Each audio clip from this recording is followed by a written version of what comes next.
Now more than ever, we're seeing Black faces in places we've never seen before.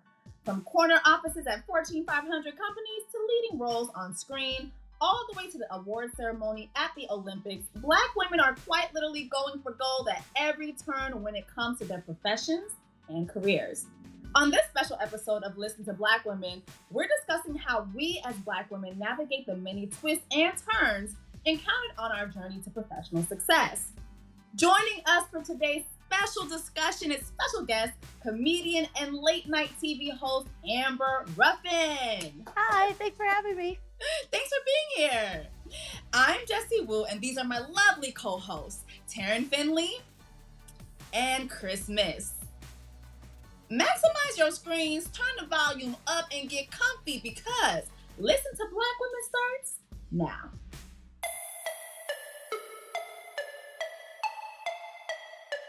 Black women are trailblazing careers and leading the rooms they once fought to get into professionally.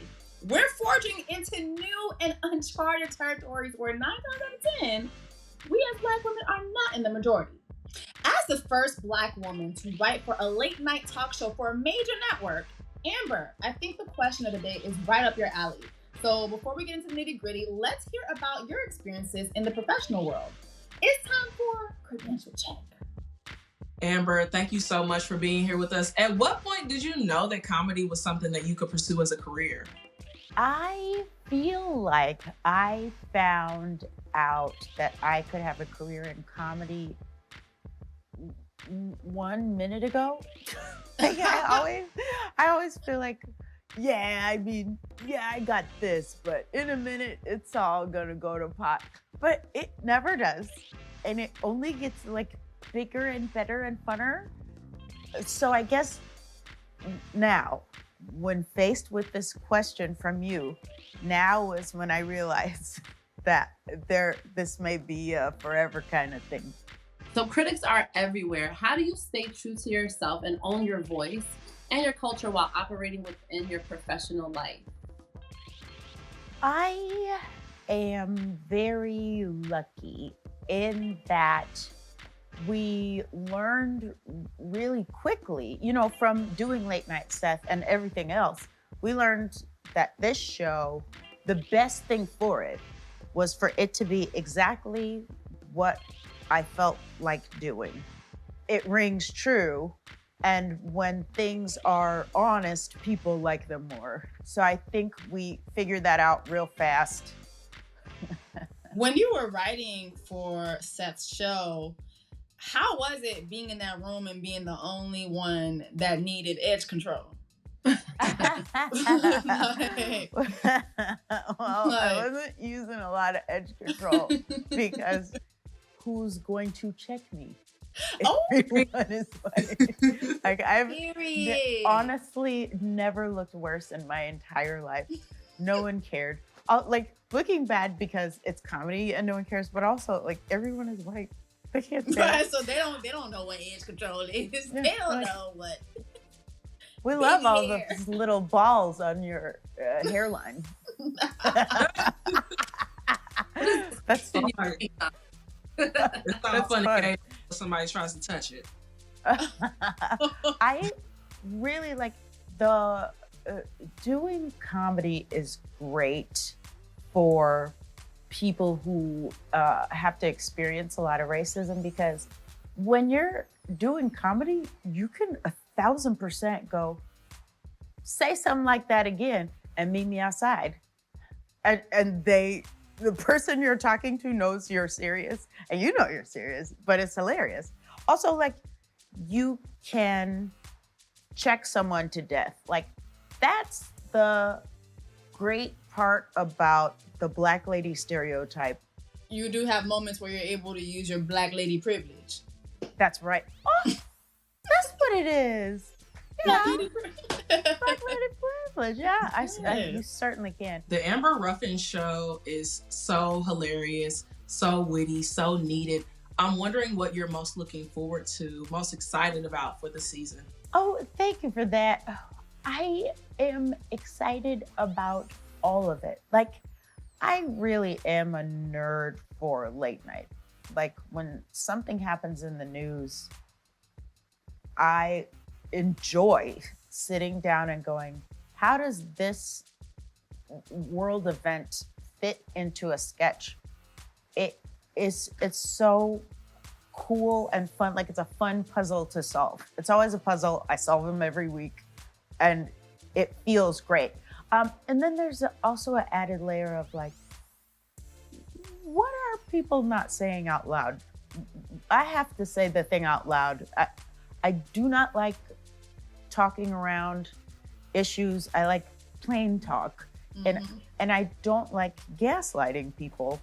So when I get a whiff of that, I just try my best to knock it out. And those little opportunities to do those two things are what make me happy. And each week when the show is over, I do feel, oh my gosh, this is so nerdy, but I do feel like, yay, we get to do it again on Monday. Yay, we get to start writing again on Monday.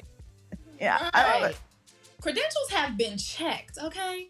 And now it's time to open up the discussion and get into the nitty-gritty of it all. Selling out or staying true? Is code switching necessary for career advancement? I mean, let's be honest here. Although we're seeing progress and more diversity in these companies, is it only at face value? Are we 100% staying true to ourselves while operating within the workforce? And is it easy to do?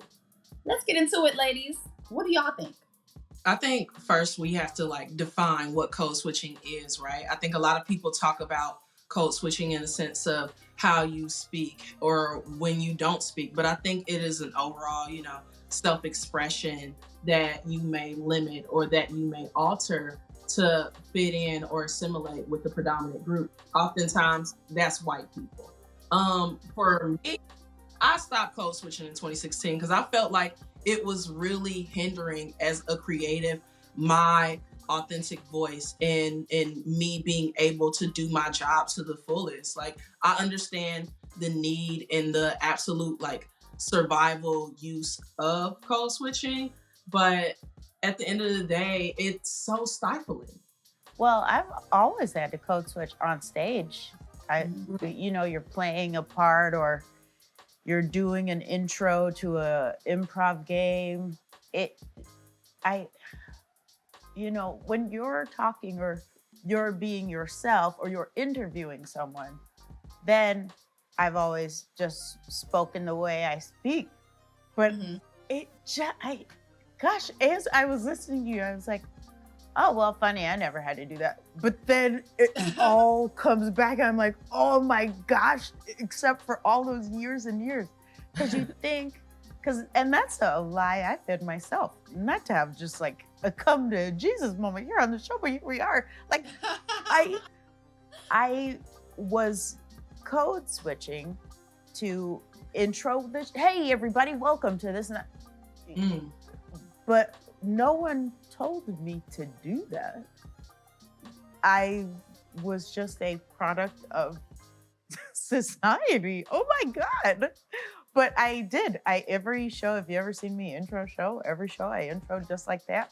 Because I just thought that's the way to do it. Let me makes white people feel at ease. But also, look, it served me. And that's another thing I think about code switching. I've never had the experience where I had to do it and I didn't want to. I've only ever seen it what a fun little superpower I have. Watch me pull one over on these cuss words. See, for me, I think it just all comes down to what is the vision you have for your life, right? So the vision I have for my life entails how I want to feel. So before I get to the material things or maybe the awards I might want to win or the impact I want to make on people, for me, it's I want to make sure that I feel good. And to your point, Taryn, our standing and speaking with our authentic voices is the connector that allows us to stand in our authentic powers. Once I got around some Black people, and here's the thing I always say, when you are writing or performing, you are only saying things that your audience and fellow performers are going to get. So if all your fellow performers are white, and this is everything you know, you can only say this stuff because this is the stuff that white people get. You can't talk about the first things that come to your mind.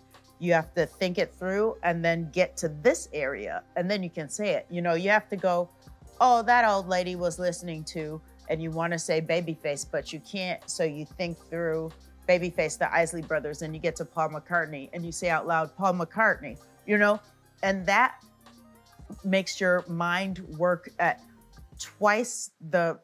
double time as your white coworkers. And once that is removed, it is like you are flying. Do you think there's another level of finding your voice in that? Because like the fact that you have to do all of those mental gymnastics, the fact that we all have to kind of do that when we're in spaces where we have to kind of, quote unquote, prove our voices matter in our work and things like that. I'm not sure, but I know that it's not done. Like I know that I'm not done because I remember getting to late night Seth and being like, I'm going to be as careful as I can, and then it turned out being careful was not serving me.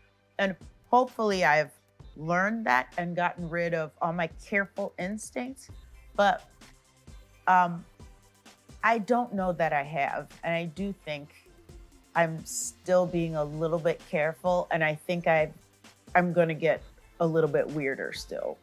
Yeah, and Amber, I think that that's a really good point of like not being afraid to show your weird, especially as a Black woman. Like we're seeing so many white dudes out here like really letting their weird flag fly and not being afraid to like get ugly with their writing, get ugly with their voices. And that's something that, we really have to make a conscious effort a lot of times to own and make sure that we're stepping in our power. Thank you for tuning into this very special episode of Listen to Black Women. Amber, thank you so much for stopping by, gracing us with your presence. Yes, we love to see it.